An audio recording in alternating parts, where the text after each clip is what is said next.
अस्सलाम वालेकुम, कैसे हैं दोस्तों। लफ्ज़ जी कॉन्टेंजेंसी। कॉन्टेंजेंसी कहते हैं किसी भी चीज़ के होने का, किसी नागहानी चीज़ के होने के इम्कान को कहते हैं। कोई हादसा, कोई सानहा होने के इम्कान को, होने के चांसेस को कहते हैं। Possibility of anything not good, possibility of happening anything which is not good. We must be prepare, हमें ज़रूर तैयार रहना चाहिए फॉर द एवरी कॉन्टेंजेंसी, हर किसी नागहानी मसाइल मसाइब मुस्तकबिल में जो आने वाले हैं उनके लिए हमें तैयार रहना चाहिए। अगला लफ्ज़ है जी मॉडिकम। मॉडिकम कहते हैं थोड़ा सा, कलील सा, बराए नाम, जो बिल्कुल छोटा सा हो, थोड़ा सा, उसको मॉडिकम कहते हैं। If he had a modicum of sense, अगर उसमें थोड़ी सी भी सेंस हुई, He would not do such a thing, वो ये काम नहीं करेगा, वो कोई भी गलत काम हो सकता है। लफ्ज़ है जी ट्राउंस। ट्राउंस कहते हैं किसी को सजा देना, किसी को मारना, किसी को पीटना, उसको जदोकोब करना, कोई घुसे शूसे मारना ट्राउंस होता है। She trounced her rivals in the elections, उसने हरा दिया अपने राइवल्स को, मुखालफों को इलेक्शन के अंदर।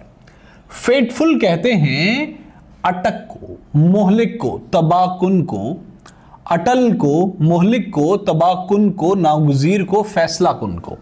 ऐसी कोई चीज जो कि ठीक ना हो और आखिर में एंड पे फैसला कुन के तौर पे हो रही हो। The fateful event of world war II had changed the course of the history। वो जो नागुजीर फैसला कुन मोहलिक इवेंट था दूसरी जंग अजीम का, उसने course of history he change करके रख दिया था। कोरोलरी कहते हैं मंतकी को, जो हासिल मतलब हो, मकसद हो, जो नतीजे के तौर पे किसी भी चीज के होने के बाद का जो नतीजा निकलता है ना, उसको कहते हैं।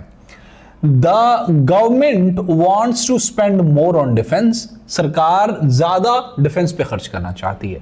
The corollary is that, corollary ये है that they want to spend less on the everything else, कि वो जैसे ही डिफेंस पे ज्यादा खर्च करेंगे तो क्या होगा, they will spend less on the everything, कि भाई क्या होगा अगर वो बहुत ज्यादा डिफेंस पे खर्च करेंगे तो इसकी corollary ये होगी कि बाकी चीजों पे उन्हें कम खर्च करना पड़ेगा।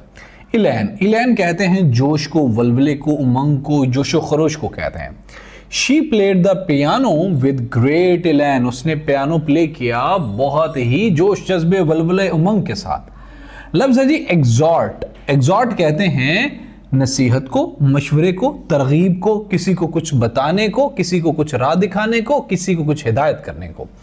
द पार्टी लीडर एग्जॉर्टेड, जो पार्टी लीडर था उसने तरगीब दी, मशवरा दिया, नसीहत की the workers to start the preparation of election, कि वो इलेक्शन की तैयारी करें, ये पार्टी लीडर ने उनको एग्जॉर्ट किया। लफ्ज़ है जी गोरे। गोरे कहते हैं खूनी को, जो खून से मुताल्लिक होता है, नाखुशगवार, इस तरह के वाक़े को कहते हैं गोरे जिसमें बहुत ज़्यादा खून रेजी हो। कोई एक्सीडेंट गोरे हो सकता है, कोई ऐसा इंसिडेंट गोरे हो सकता है जिससे बहुत ज़्यादा खून बहा हो, कोई बम ब्लास्ट हो सकता है, कोई सानहा, कोई हादसा जिससे बहुत ज़्यादा, कोई जंग हो सकती है जिससे बहुत ज़्यादा खून निकला हो। इन द न्यूज़पेपर के अंदर वी रेड, हमने पढ़ा the Gore details of war atrocities, हमने गोरे खूनी डिटेल्स पढ़ी जंग की उन हलाकतों के बारे में। लफ्ज़ है जी न्यूरोसिस। न्यूरोसिस एक ना जहनी आर्जे को कहते हैं, दिमागी बीमारी को कहते हैं, एक ऐसी सिचुएशन कि जिसमें आप दिमागी तौर पे बेरबत हो जाते हैं। Her neurosis is telling upon her health, उसका न्यूरोसिस, उसका जहनी आर्जा, उसकी शख्सियत की बेरबती बता रही है कि वो उसकी सेहत के बारे में बता रही है कि वो ठीक नहीं।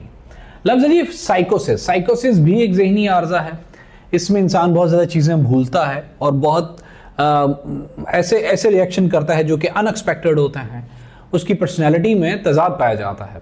A person suffering from साइकोसिस loss touch with reality, जो साइकोसिस से जिसको बीमारी होती है ना, उसको ये नहीं पता होता कि मैंने इसको टच कर लिया कि नहीं किया।